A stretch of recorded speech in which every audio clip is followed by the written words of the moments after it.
नदाहाटी block डंगरभेचारे प्रसिद्ध ऐतिहासिक बालीजात्रा महाडंबर पालित हो दीर्घ 12 वर्ष थे आसुवा बालीजात्रा स्थानीय जनसाधारण मध्य अनेक आशा उद्दीपना देखा मिलता है। बालीजात्रा को पाट बालीजात्रा बोली कहुए। चाष चाषी होता यात्रार महत्व अनेक मात्रा रही है। यात्रा को नहीं चाषीटे भल फसल अमल होगा आशा बांधि था। दीर्घ 3 मास धरी यात्रा निमते बाली घरे गुरुमाइनी बसी विभिन्न पौराणिक कथावाचक गीत आकार गाई। एठारे प्रतिदिन बाजा बजना पूजार्चना शिरा लगी आदि होता है। बाली रूपा गजा विहन कर शिरादि सारी गुरुमाई रही पूजार्चना करते। आदिवासी संस्कृति परंपरा नीति आदर्श को नहीं आज पर्यंत यात्रा चली आसी। केवल केउठारे यात्रार आय आरंभ होता कहीं भी जानी ना। हेले प्रति 12 वर्ष थे नवकलेबर भली संपूर्ण नूतन भाव पालित होता है। आज यार बालीजात्रा करी विमान स्थापन धान मंडी पार्श्व रही मंडपर जाई पूजा अर्चना कर विमान स्थापन करते। शह शह संख्यार महिला पुरुषों गहन यह गजा होता चांगुड़ी को मुंडरे बही प्रस्तुत होता बाली घरे पहुंचे। यह यात्रा देखा हजार हजार संख्यार स्थानीय जनसाधारण रुंड होता है। जिला तथा राज्य बाहर लोकों समागम होता है। विभिन्न पटुआर यात्रा को लोकों को आकर्षित करने चेष्टा कर शांति श्रृंखला को दृष्टि रखी पुलिस तरफ व्यवस्था कड़ाकड़ी रखा जाता। नदाहाटी ब्लॉक डंगरभेचा छड़ा पाख सागरमुंडा बालीजात्रा अनुष्ठित होता। विगत 2 वर्ष तले 2 गाँव लोक मिसी गोटे स्थान में बालीजात्रा अनुष्ठित करते हेले किसी स्वार्थनिशी गोष्ठी द्वारा एथर भी 2 स्थान में एका दिन में बालीजात्रा उत्सव पालन करुवा देखा जाता। उक्त बालीजात्रा को पूजा कमिटी परिचालना करथिले। बालीजात्रार मुख्य आकर्षण नवरंगपुर विधायक गौरीशंकर माझी उपस्थित रही। अन्यमानक मते ब्लॉक वीडियो क्षीरचंद्र साहू, ब्लॉक अध्यक्ष रश्मिता माझी, पूर्वतन विधायक सदाशिव प्रधानी प्रमुख उपस्थित रही। जिलू चूराहांडी मालीगुड़ा मंत्रीगुड़ा ऐतिहासिक बालीजात्रा अनुष्ठित हो ब्लॉक हेडक्वार्टर डंगरभेचा अच्छी बाली समापन दिवस आज। बाली गोटे कृषि भित्तिक पर्व।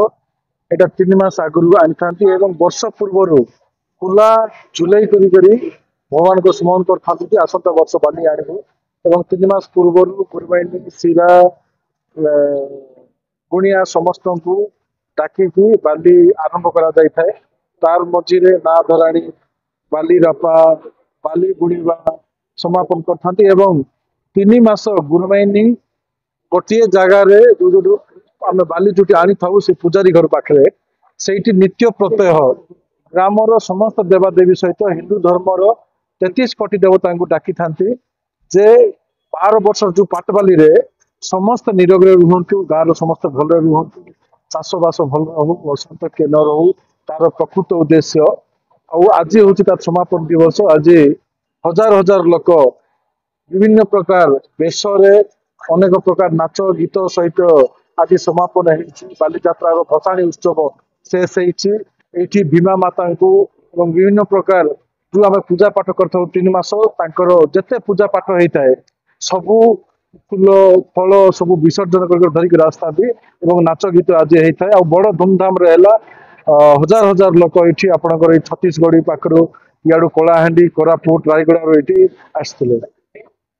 आज डंगरभेजा ग्रामर 12 वर्षिया ऐतिहासिक बालीजात्रार आज समापन दिवस। आज दीर्घ 3 मास पर आज कार्यक्रम संपूर्ण हम जो आमर बाली घर थी जो 3 मास पूजा पाठ होपर आज तार समारोह। आज आमर बालीजात्रा जो पड़िया अच्छी गाँ आगे से जाकर समस्त लाठी कुर्ती आमर गुरुमाई शिरा सबू जाकर एकत्रित हो आज पूजा पर्व चलो। यहाँ आगामी काली पर्यंत बलवत्तर रही से संगात बालीफुल कार्यक्रम रही। जेहेतु बालीजात्रा गोटे आमर पारंपरिक यात्रा जोटा कि बहुत जुग जुगरू चली आमर आदिवासी बहुल गाँ मानक जोटा कि आम नवरंगपुर जिला सबू आदिवासी गाँव में यहाँ पालित होता है।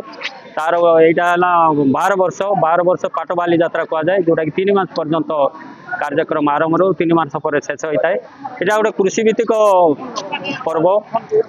भित्तिक पर्व जोटा कि यही कार्य कले कृषिटा आमर भल रचाषबास भल रपर गाँव गोटे एकता भी रोचे तापर बंधु मिलन भी रोचे जेहेतु गोटे बाली यात्रा बोली आखपाखर आमर ये जिला बाहर गोटे बंधु मिलन भाव रोचे भावर आदान प्रदान होती तेणु मुख्य भाव में बाली यात्रा माध्यम आमर सामाजिक समरसता यहाँ वृद्धि होती धर्म कर्म संस्कृति बंची रोचे जोटा कि आमर पूर्वर चली बलवत्तर रही यहाँ गाँव समस्ते मिलमिशी भाव में यहाँ कार्यक्रम करती खुशी तो होची आ बंधु मिलन यहाँ आम रही पारुनु जेहेतु 12 वर्ष बारी गले निश्चित भाव में आम आसुचु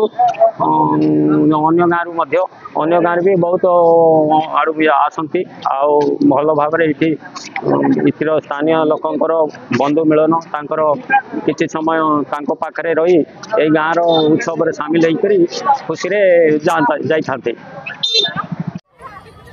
नवरंगपुर से हरि विषय का रिपोर्ट नवरंग।